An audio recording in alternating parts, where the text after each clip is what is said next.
just in case my computer crashes, which I hope it doesn't. Okay, so can you all see the little dot on the left-hand side corner saying recording? If you can do a little yes, or a little wave, or a little emoji, a little reaction, so many options. Amazing, thank you, Luke.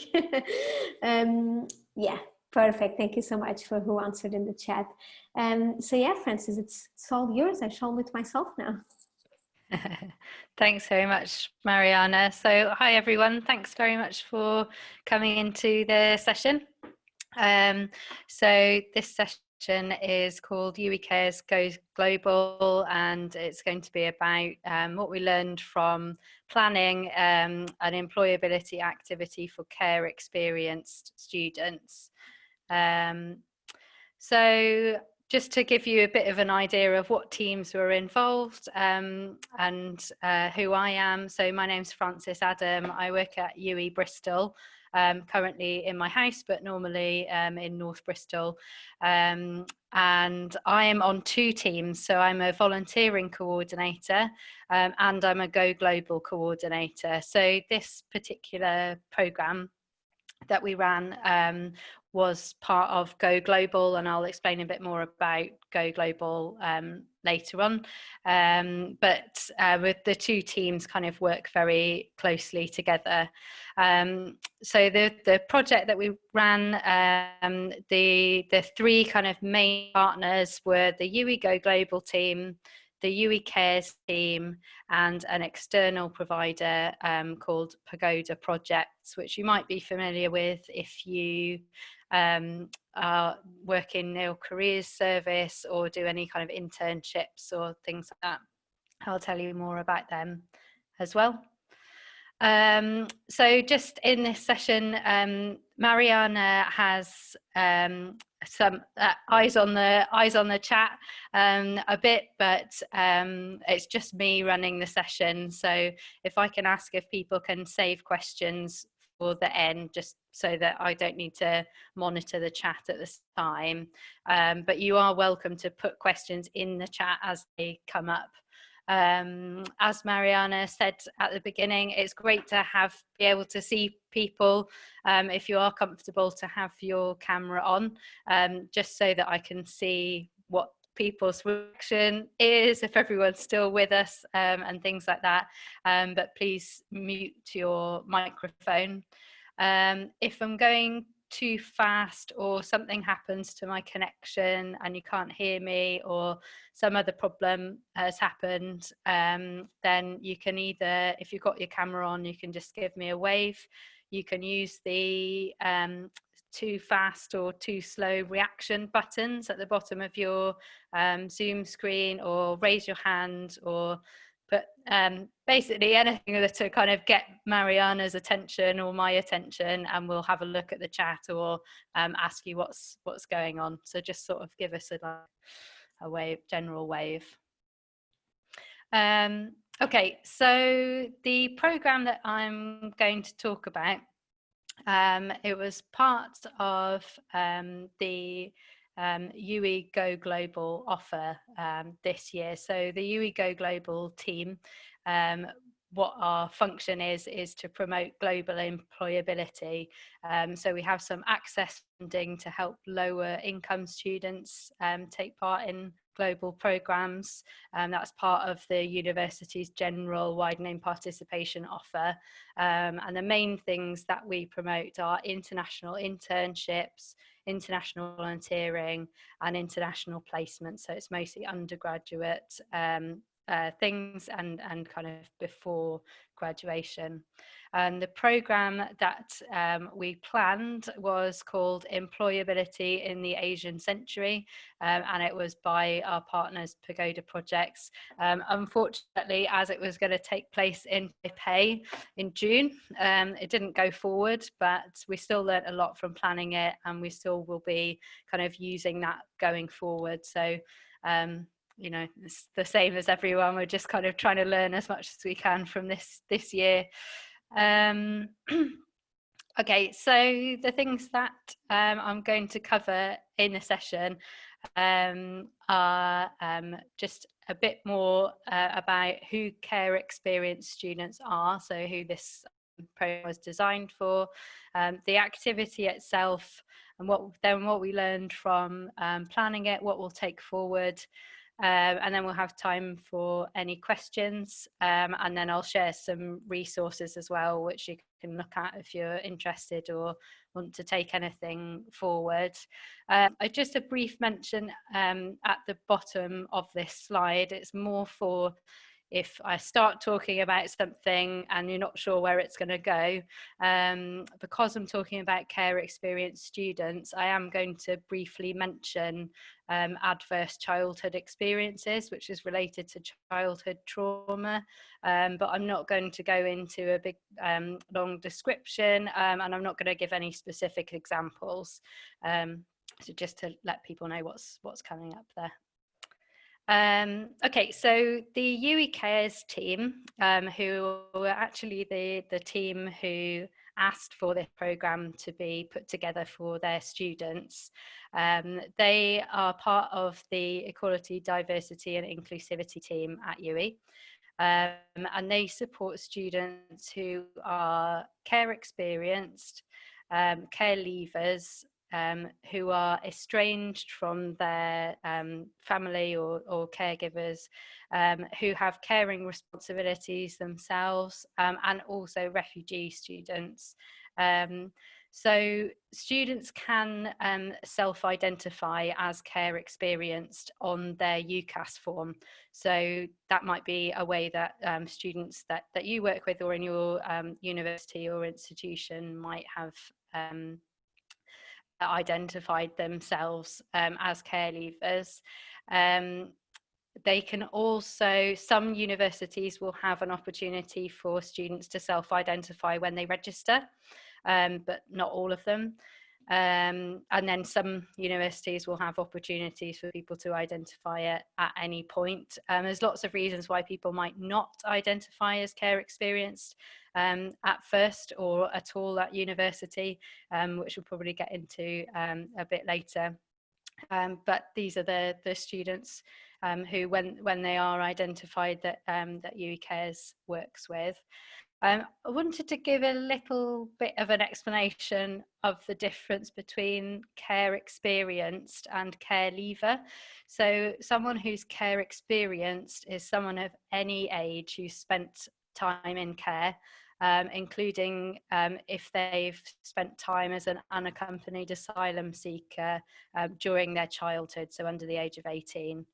A care leaver is a lot more specific. That's someone who is currently aged between 16 and 25, who's been looked after or in care at some point since they're 14, and who are in care on or after their 60th birthday. So I'm not going to test you on that, but just to kind of kind of let you know how specific that is. These, as you might expect, these kind of definitions and also the statistics that come from them can be problematic, because particularly care leaver can exclude a lot of people who might have the same needs as people who fall into that category. So care experienced, I think, is generally preferred, but it might be something to look at whether your institution, which definition they use and how they're using it.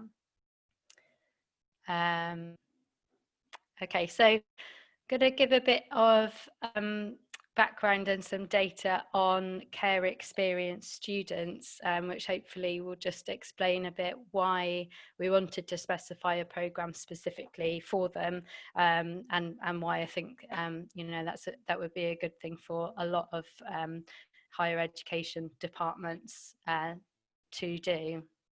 So first of all, just in general, care experienced people have significantly poorer educational and life outcomes than the general population.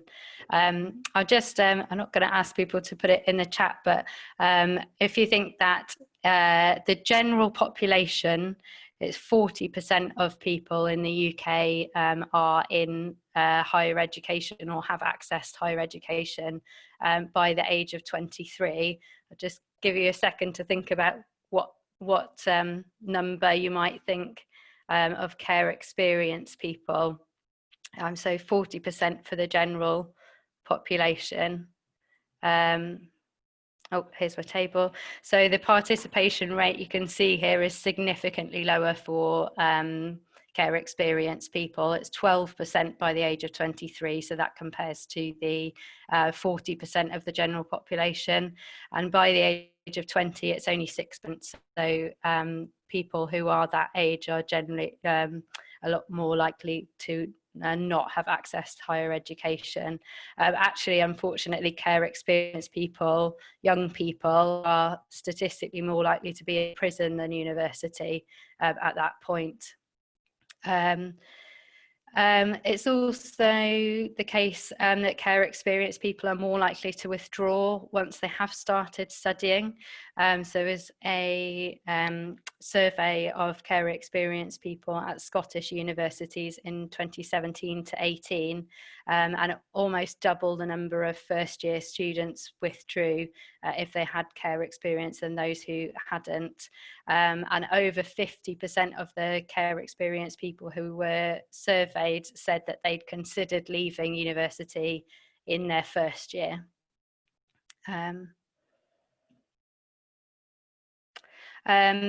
The Delhi outcomes, so the destinations once students have finished higher education, are similar to the general population, which is good news. So care experienced people are similarly likely to be in a good job, actually slightly more likely than the general population.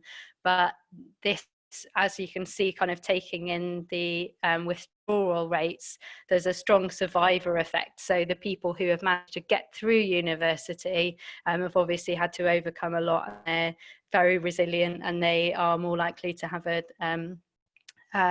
role after university, but it doesn't take into account those people who unfortunately had to withdraw from university.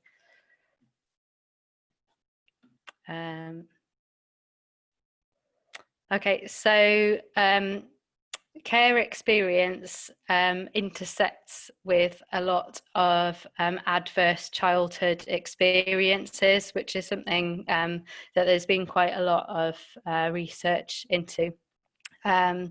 I've put a diagram up there of the different types of adverse childhood experiences, but basically they're things that might happen to someone in childhood which would destabilize their home.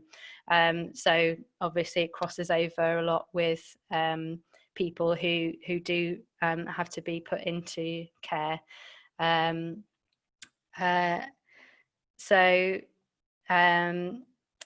Care leavers and care experienced people are more likely to have had more of these adverse childhood experiences, or ACEs, and while people's brains are developing, if they experience a lot of these, it means that they are experiencing a toxic level of stress, and that corresponds with worse physical and mental health outcomes, which includes learning and behavioural difficulties, which also obviously kind of gives a bit of an idea of why these people might have been less likely to access university and why they might struggle with participating through university, and it also means that they're in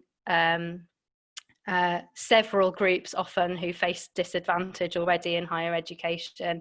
They're more likely to have kind of complex lives outside of university as well. So people with a high ACEs score are more likely to have financial problems. They're more likely to miss work as they move into their career, and they're more likely to engage in riskier behaviours to their health as well. So that's got through most of the bad news. The good news not if this might not seem like good news at the beginning, but ACEs, so adverse childhood experiences, are very common, depending on different surveys and different populations, and exactly what definition you use.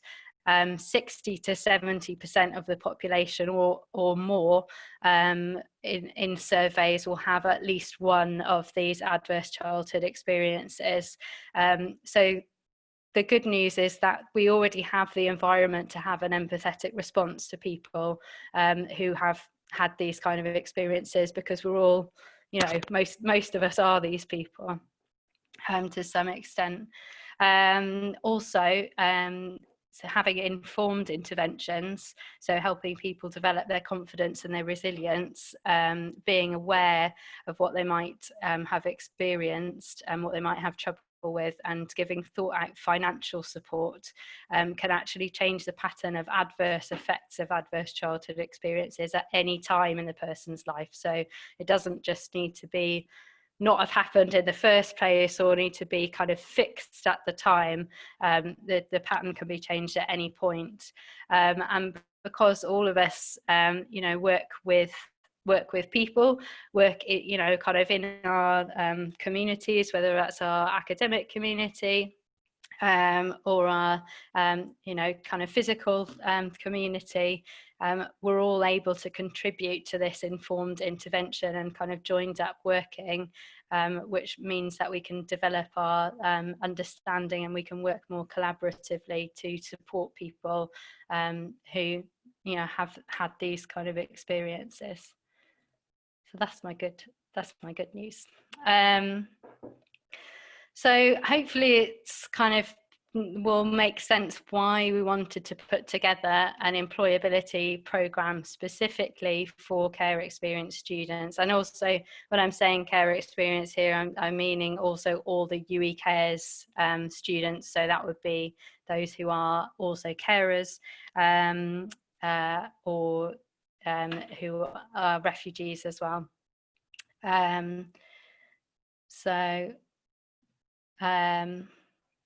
So firstly, why we wanted to put together an employability program for these students. It's just a question of equality of access to begin with. Obviously, as you've heard, people might have a lot more barriers, and it's important that we address those and enable people who might have a more complex personal life or life outside of university to be able to consider an employability opportunity in the first place. It's a lot easier to think about doing a long volunteering role or a placement if you know where you're going to live next year, or that you could stay with your family while you're doing it. It can also improve retention.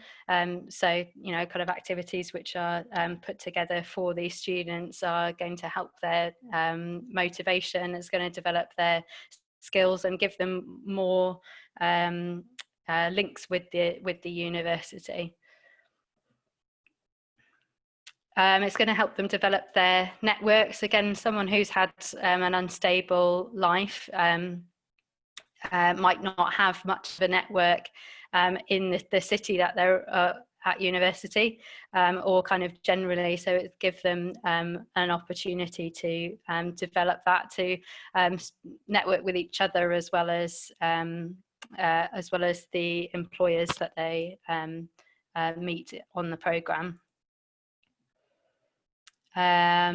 It's just an example of good practice of working joined up across the institution, and certainly for me, I mean, you know, this being an example, I've learned a lot about what we can do to support these students, and how we can work with different teams across the university.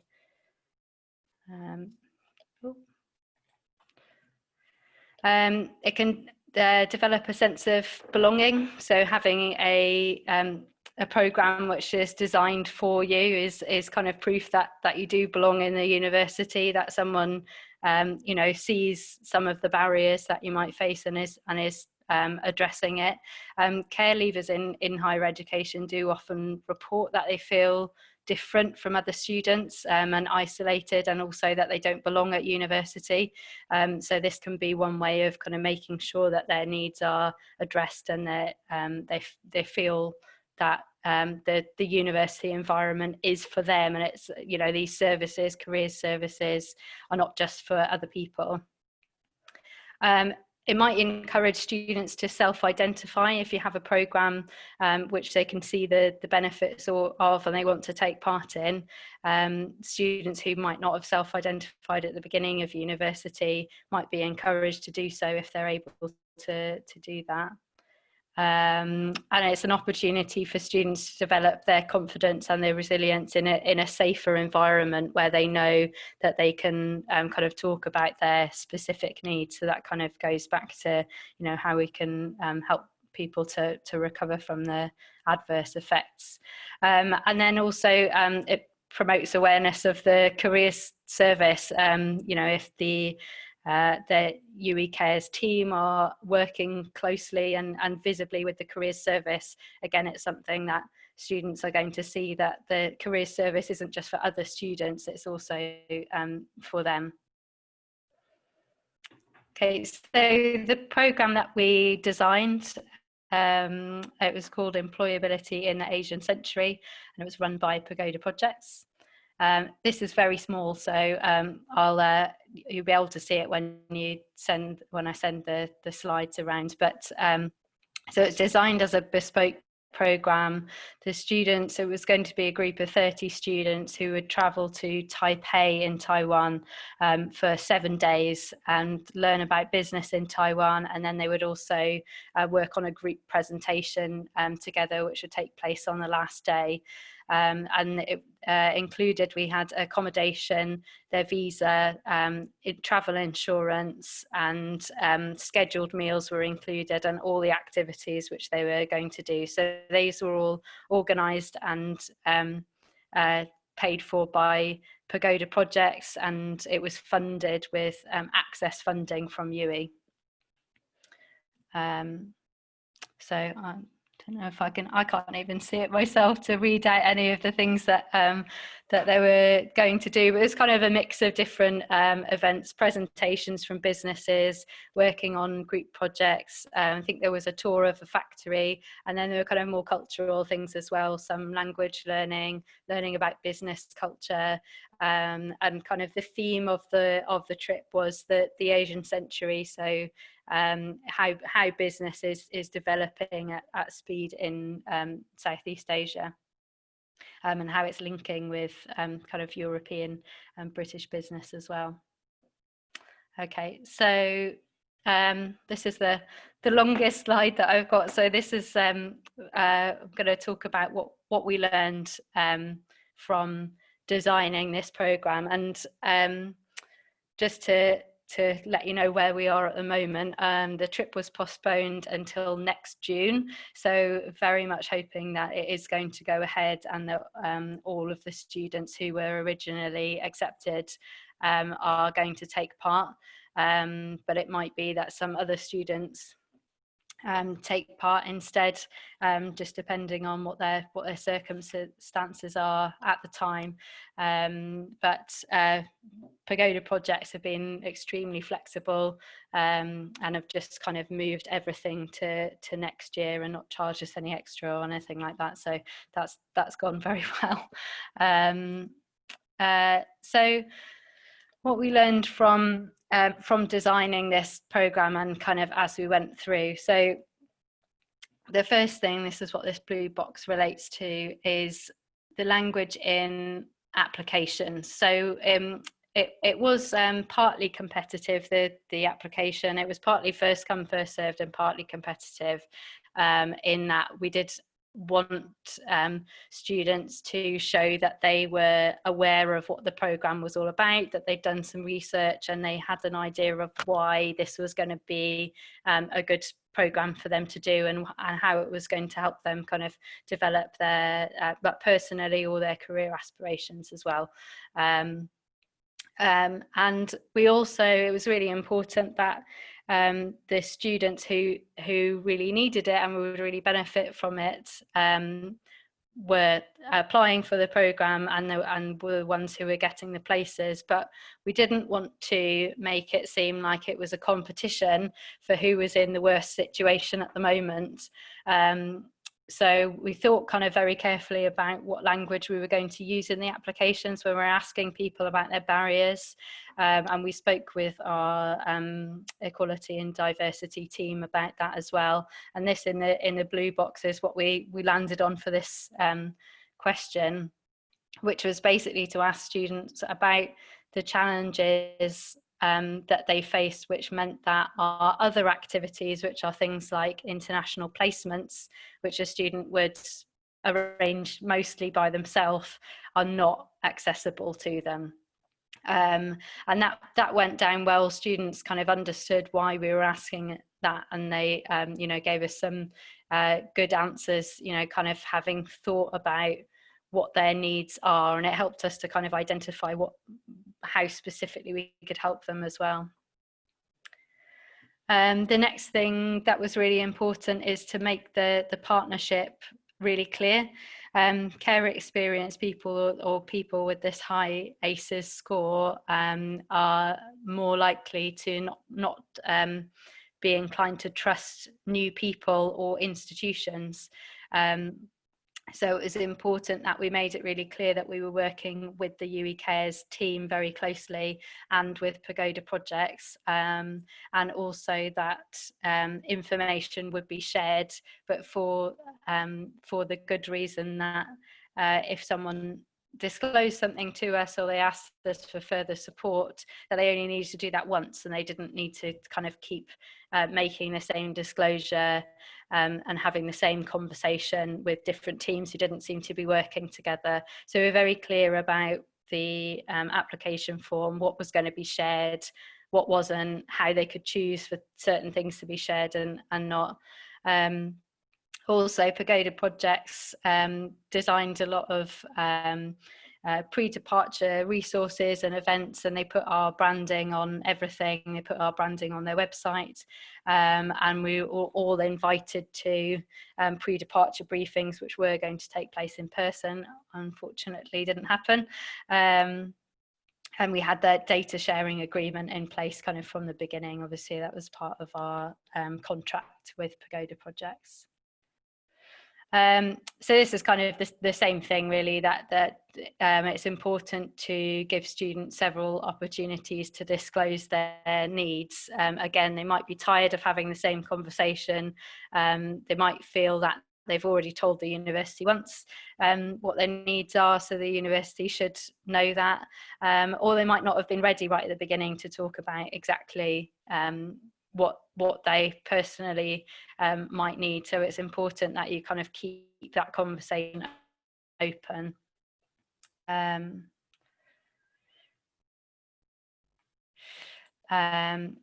Pagoda Projects also arranged that all the students before they went abroad would have had a Skype conversation with the branch manager in Taipei to kind of ask their specific questions about what was going to happen while they were there.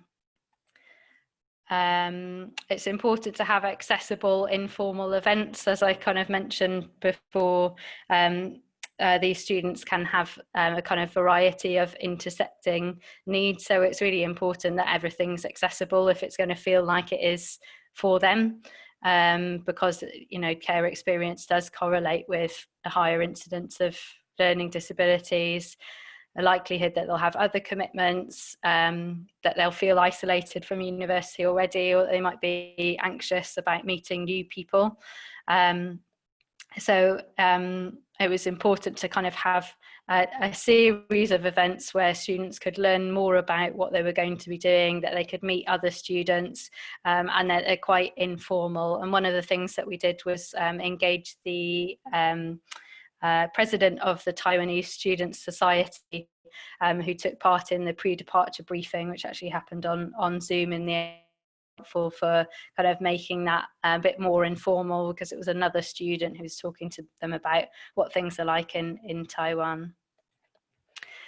Accommodation's a really important one. Care leavers and estranged students often don't have an out of term time address, so they might be at university, in university accommodation all year. It's really important that it's addressed early on.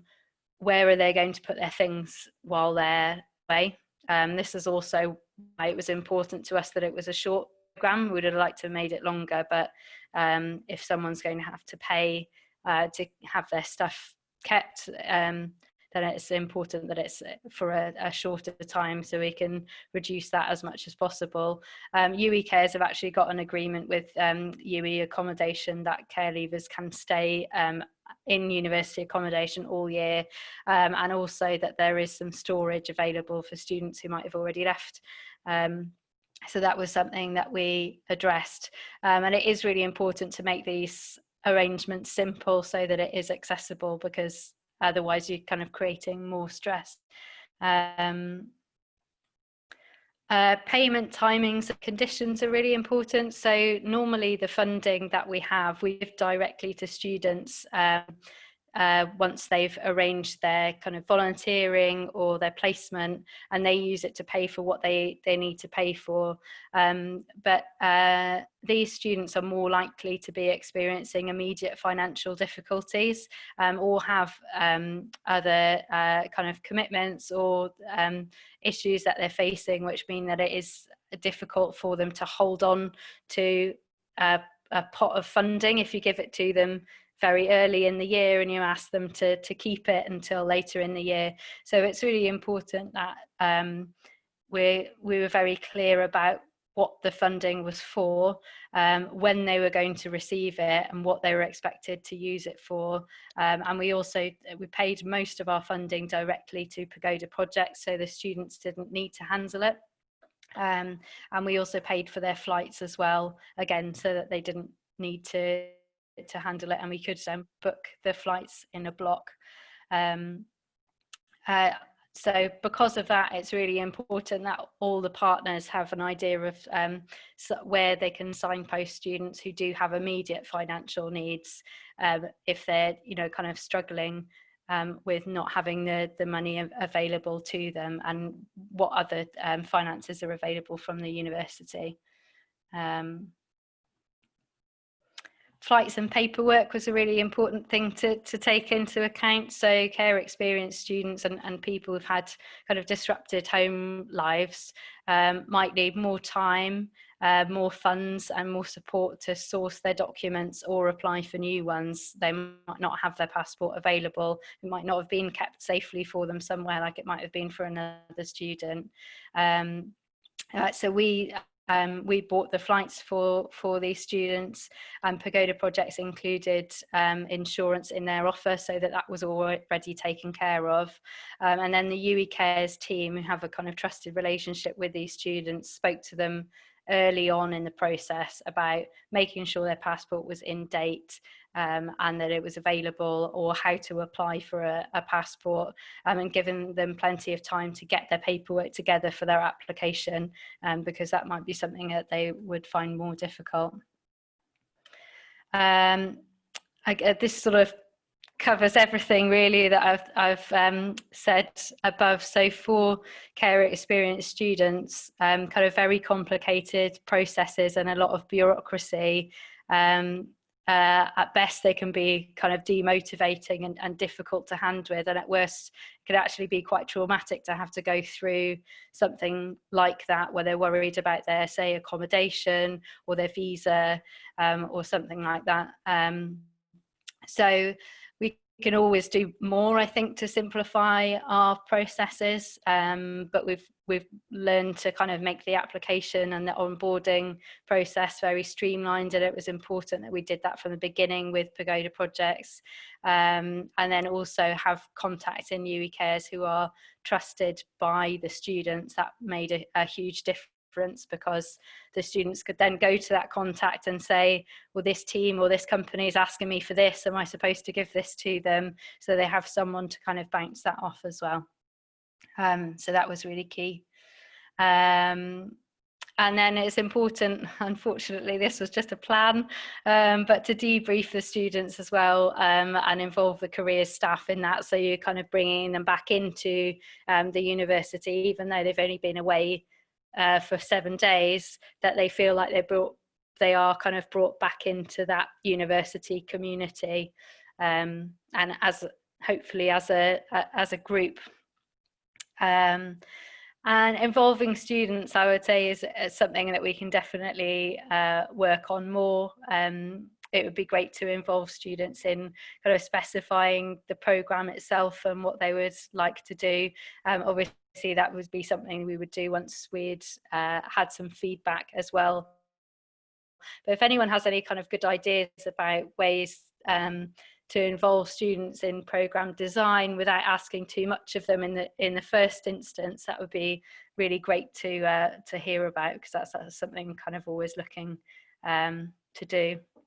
So that's everything. This is just my resources at the end, which I don't think will be clickable, but will be when I send the slides out. I'd really recommend, if you're interested in working with people who've been through adverse childhood experiences, is Dr. Nadine Burke-Harris's TED Talk and a longer presentation as well, which are linked on there if you'd like to find out more about that. I've been speaking for a very long time now. That's everything that I had to say. So thank you very much for listening. I know that it's just a long period of talking. But if anyone has any questions or would like to kind of share anything about anything that you've done, either working with care experience students or working kind of across your institution, that would be really interesting to hear about in the chat as well. So I think we've got about 5 minutes left for that. If anyone would like to do that. I can't even find the chat to open it now. Oh, I can ask it like this if you'd prefer. Oh, thank you. I don't know where. I was just interested, is this the first time that you looked into and organized such a global project like this, or is it the first one that you did big? So an international project. Yeah, because how many students was it again? Sorry. Yeah, we've done some in the global team. We've done some projects, some internships in Spain, and they were one of the groups that they were advertised to was UWE Cares students, because we wanted them to be aimed at widening participation students generally. But we did find that's kind of what brought us together with the UWE Cares team, was that these students did need more support, and that it would be preferable to have something which was specifically designed for them. And that's kind of what brought us on to doing this. And was it in terms of I mean, I don't know about everyone else that's on the call, but usually what we struggle with is finding that funding for, even if it's for this specific project. Was it something that was easy to get, or because you did it in a partnership, was it easier to get access to the money to do it? Yeah, that was kind of something I was thinking about when kind of writing this, because obviously it wasn't a volunteering one, and international volunteering, the funding is something that is a big reason why some organizations don't engage in it. But I think having worked with UWE Cares and kind of having put together all of this information about why these students need this funding, and things like their retention, and how this can how kind of programs like this can improve their retention, helped us to get more funding. And it came from access funding, which is specifically for widening participation students. So that's how we kind of sourced that. And it's actually been the case, I found, interestingly, being on these two, the volunteering team and the Go Global team, that sometimes working with faculties in the university and other teams, it's easier to argue for the value of something when it costs. I don't know if that's something that people find with volunteering. Sometimes it's dismissed because it's free. It's actually easier to argue that something's valuable because it's got a monetary value. Sorry, I was on mute. I was just kind of agreeing, saying that I feel like that's probably one of the reasons why a lot of the volunteering departments and services across universities and SUs end up, I don't want to say dismissed, but in terms of allocation of budgets and why projects should continue to be developed and invested in, it's often forgotten exactly because of that. Okay. Those are all my questions. Does anyone else has any questions, anything you'd like to share? So Gilly asked, who provides the funding for the project? I'm getting a thumbs up, I think. Yeah, so we covered that one. Okay. Yeah. Amazing. Cool. So you're hoping to do it in June then? Yes. Of next year. Oh, and you've mentioned Pagoda projects. Was that? Yeah. Yeah. How did you first how was the relationship first established? So we contacted them. I think that was from working with Cardiff University. I don't know if there's anyone from Cardiff University here, but they have a big global centre there, and they work with a lot of organisations that provide internships and placements. And Pagoda projects do kind of 8-week internships and placements as well, like kind of 6 to 12 month placements as well in Southeast Asia and Mexico. So that was how we heard about them, and then we kind of contacted them to find out whether they would be able to consider, kind of designing a bespoke program, and that was something that we found out that they'd done for other universities, not specifically for this cohort, but for kind of particular students. That's really interesting. You just touched on something there that I didn't know about. In terms of the global programs, is that something that exists in a lot of universities across the UK? Yeah, I would say so. So sometimes there's a lot of crossover between the kind of global teams and volunteering teams. So especially at UWE, international volunteering is actually covered by the Go Global team. It just happens that I'm on both, so I kind of cover both of them. But kind of specifying global programs and things like that is something that's happening a lot more, and kind of remote programs are becoming available as well. Pagoda projects are doing that, and Think Pacific as well, who are a charity that a lot of people might have heard of, who work in Fiji. We've started some remote programs with them this year. And sorry, I'm asking so many questions now. This is the issue when I start talking. Because you mentioned that they work very closely with it's placements and internships. Has there been ever any issues? Because obviously there's it's a thing in the UK when this gray area between the volunteering teams, the placements teams.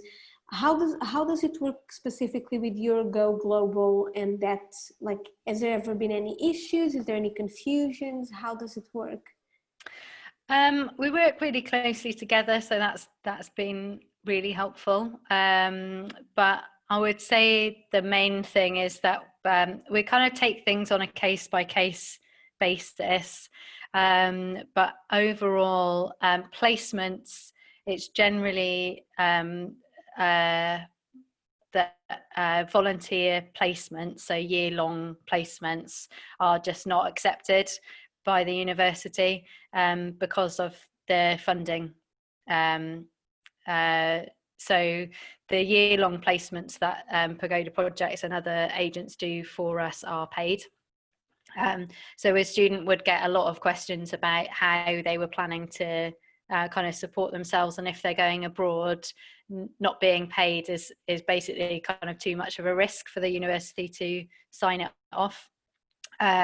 For shorter placements, generally things that are in the summer, if they're unpaid and the student is able to fund them, then they're accepted. So up to kind of maybe 8 weeks, something like that. And then the idea of we've got a bursary which is available to make it so that those opportunities are not just available to students who've got a higher family income, which would support them while they were doing that, is the idea. But it is something that works on a case by case basis. But there's part of volunteering being part of the careers service at UWE. That's one of the advantages of that. Yeah, I feel like with our one, so like at UWE, we haven't really touched on the entire international volunteering thing, and there are some still very much like gray areas, and even I'm still very much confused about, if it like, is this a volunteering project, an international volunteering project, or is this something that I should send to the placements team? And so it's interesting to try to understand what the teams like Go Global do and what the differences might be. So what would you consider would be something like a volunteering project that you have to do, or that you would send to the placements team? It's normally by length. So shorter ones, and particularly summer ones, would generally be seen, if it's a volunteer role. If it's abroad, obviously there is more of a grey area, but in the UK, the volunteer role would have to be, obviously with a charity or a community organisation. But it generally comes down to the length, and then also there's some kind of consideration of whether it's for credit or not. So something that's for academic credit might be given a little bit more leeway, because the student is kind of getting something out of it which they've already paid for, if you see what I mean, when they're paying for their course. But generally it's down to the length. So I would say probably about 2 months would be the maximum that would be accepted by the university, and any more than that is going to cross over with term time anyway. So if it's not for credit, then it probably wouldn't be kind of signed off. And that's something which having the funding gives us control over as well, because obviously students are just going to do things, but we have a process by which, if they want the funding, they have to let us know exactly what they're planning to do and fill in a kind of risk awareness process as well, which kind of helps us to look at that, things like that, like how much they're going to get paid, how they're planning on supporting themselves, whether they know if they're eligible for more funding, things like that. That is really, really interesting. I think combining with everything that you just explained about the specific project and going global and making it to a specific group of students, I think it's really interesting to try to understand as well these differences and how these departments work, especially in your role, isn't it? Because you have like, it must be so confusing sometimes, and so helpful in a way, because you get to work with two teams, and should be definitely interesting. Cool. I'm going to shut up now. I have no more questions. So unless anyone else has any questions, I think we are actually overrun by a minute now. Sorry about that, everyone. Okay, so I'm going to stop recording if I'm able to. I love how I signed up for Zoom and I